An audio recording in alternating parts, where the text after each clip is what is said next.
Este programa é livre para todos os públicos.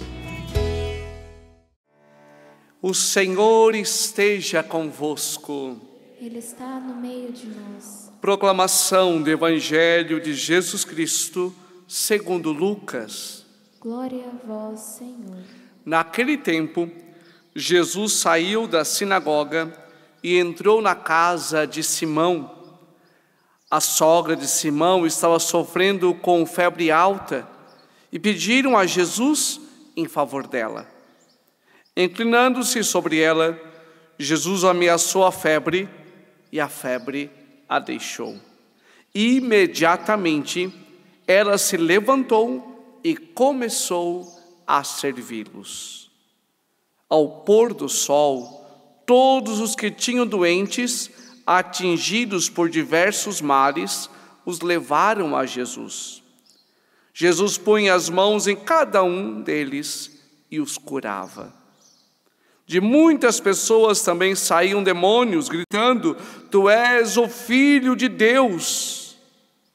Jesus os ameaçava e não os deixava falar, porque sabiam que ele era o Messias.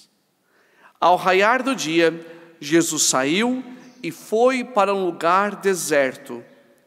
As multidões o procuravam e, indo até ele, tentavam impedi-lo de as deixar. Mas Jesus disse: Eu devo anunciar a boa nova do reino de Deus também a outras cidades, porque para isso é que eu fui enviado. E pregava nas sinagogas da Judeia. Palavra da salvação. Glória a vós, Senhor.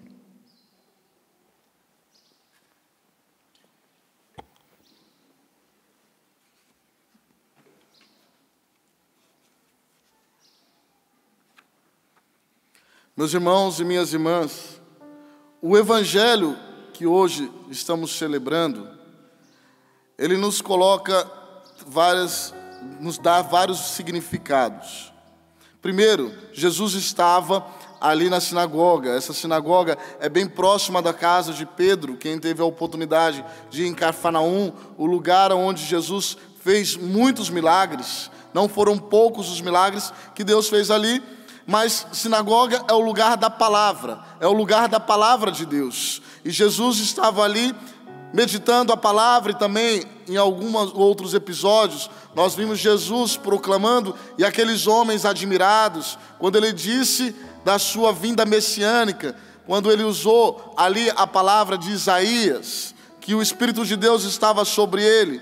É daquele lugar, é no lugar da palavra, que se revela Deus em nós. Onde dois ou mais estão reunidos em nome do Senhor, ali ele está. E Jesus saiu da sinagoga e foi em direção à casa da sogra de Pedro, que é ali pertinho. Chegando até a casa da sogra de Pedro, alguém foi ter com ele e pedir a intercessão da vida da sogra de Pedro. Porque febre alta naquele tempo, para nós hoje olharmos aqui, a febre alta, é uma cura simples, né? Porque hoje tem remédios, e hoje tem um amparo científico, medicinal, que pessoas não morrem difícil, né? Uma pessoa morrer somente pela febre. Mas aqui ainda ele disse o agravamento, que não era só febre, era uma febre alta. E naquele tempo, ali, era uma pessoa que estava em perigo de morte. Ela estava em perigo de morte física e perigo de morte espiritual também, meus irmãos. Talvez por causa das suas más inclinações, talvez por causa das suas mazelas, dos seus problemas interiores. Mas o Senhor, através de um intercessor, foi visitar aquela mulher, se rebaixou, o divino que se rebaixa à condição humana e vai até a miséria humana para salvar. Essa é a misericórdia do Senhor. No coração que tem fé, no coração que busca a palavra do Senhor. Nós estamos aqui reunidos diante da palavra, e o Senhor atualiza essa realidade em nossos corações. Meus irmãos, há um poder enorme de intercessão entre nós. Há uma graça de intercessão. E se você soubesse a força da tua oração, olha, nós venceríamos muito mais batalhas para o Senhor. Mas veja que a cura da sogra de Pedro não foi uma cura para um bem pessoal, somente para ela. Pois quando ela foi curada, ela se colocou a serviço. Ou seja, toda cura é para a maior glória de Deus, é para nós melhor servirmos a Deus. Às vezes, meus irmãos, choramos por pessoas que estão em estado terminal de saúde física, e esquecemos de chorar por pessoas que estão em estado terminal de saúde da alma, falta da saúde da alma, pessoas que estão quase perecendo, estão à beira da morte, e ainda morte espiritual, que possa levá-la para o inferno. E às vezes nós não nos damos conta desta realidade. Veja que após curar a sogra de Pedro, Jesus, ao entardecer e o pôr do sol, ali quando chega a noite, quer dizer para nós, nas Sagradas Escrituras, a noite muitas vezes revela o lugar das trevas. Mas o lugar aonde as trevas, aonde habitou as trevas, a luz de Cristo ilumina. E o Senhor foi iluminando as trevas naquela vida daqueles homens e mulheres. Quantos homens e mulheres estão vivendo nas trevas nos tempos de hoje, que precisa que no entardecer do dia o Senhor vai ao encontro, meus irmãos. Quantos têm se levantado como inimigo da cruz? E olha, não se iluda, meus irmãos, os tempos é difíceis. E se odeiam a Cristo, vão odiar a nós também. Sobretudo, como o padre dizia no início da Eucaristia, sobre essas realidades que nós estamos enfrentando, perseguições atrás de perseguições. Já 14 países no mundo, as Sagradas Escrituras, ela é proibida. E não é num país cristão, de origem cristã. Isso você pode ter certeza. Meus irmãos, próximo de nós, bispos que estão sendo torturados. Ali, quando ele foi, o homem, aquele ditador pede para que ele saia do país, ele diz: não, onde está a ovelha, está o pastor. Ele prefere dar a vida, ele prefere se rebaixar em favor das suas ovelhas. Não só ele, como outros padres.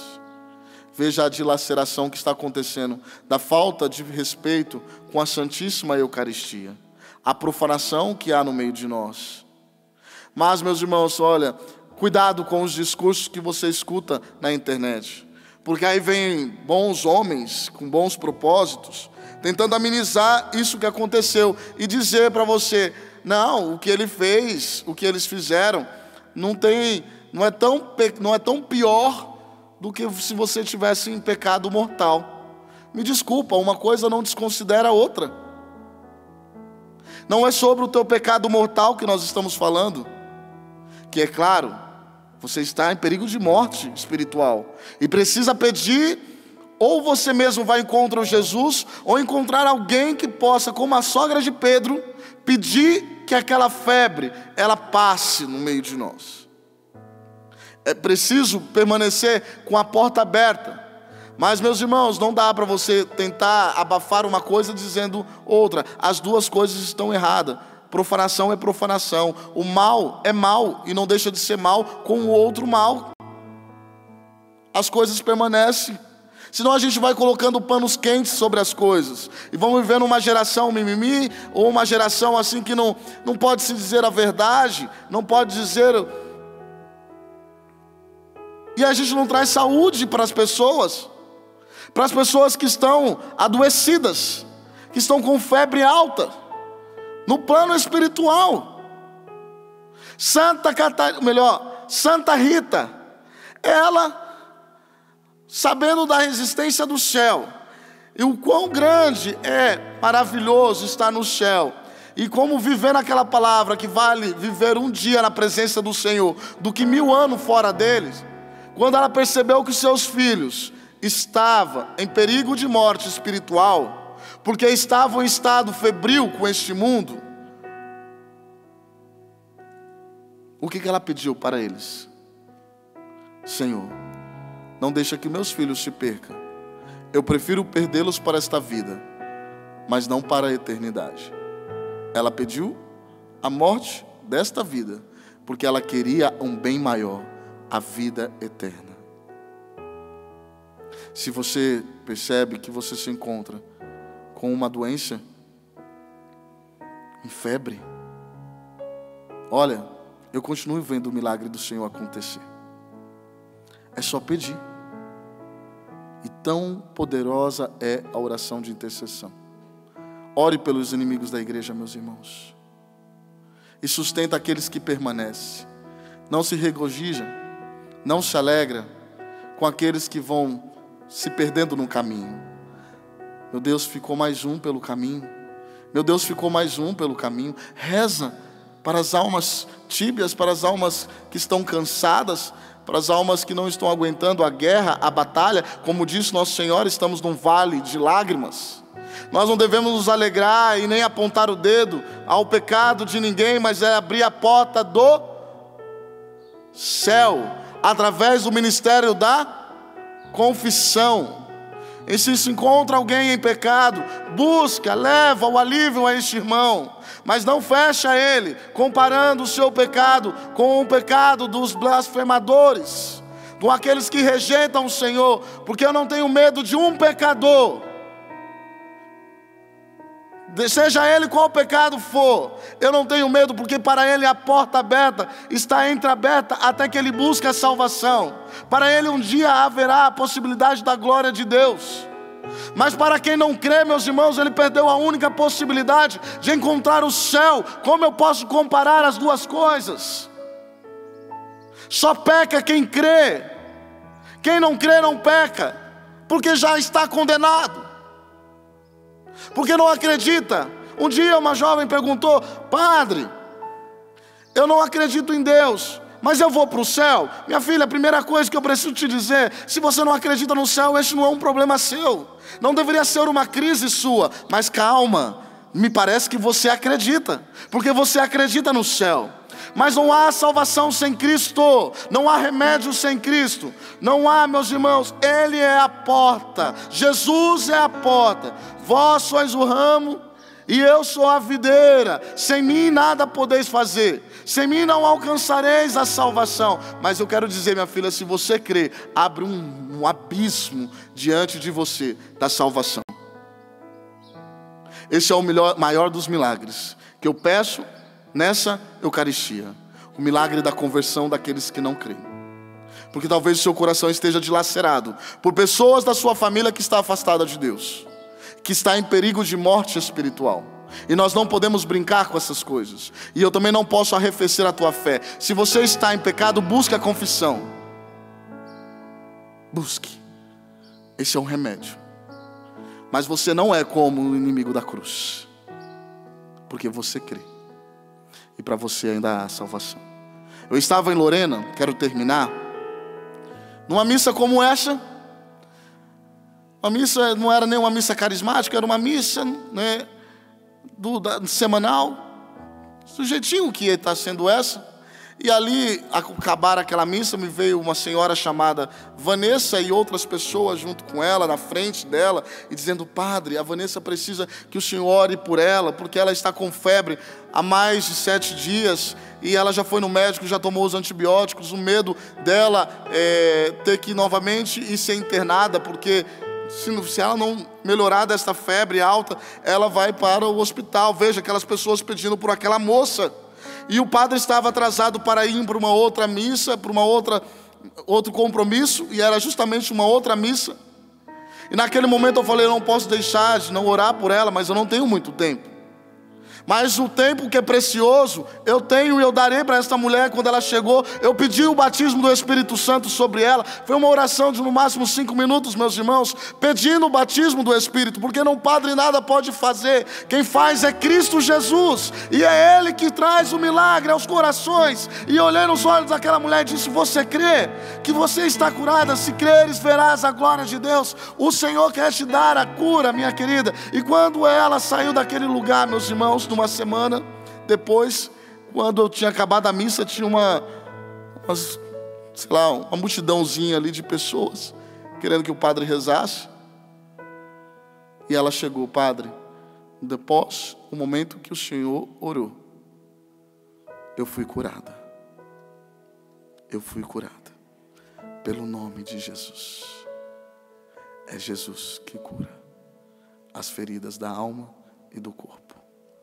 Mas nada vale a cura do corpo se a alma já está perdida. Esta mulher não. Ela não estava perdida, pois logo ela se colocou a serviço.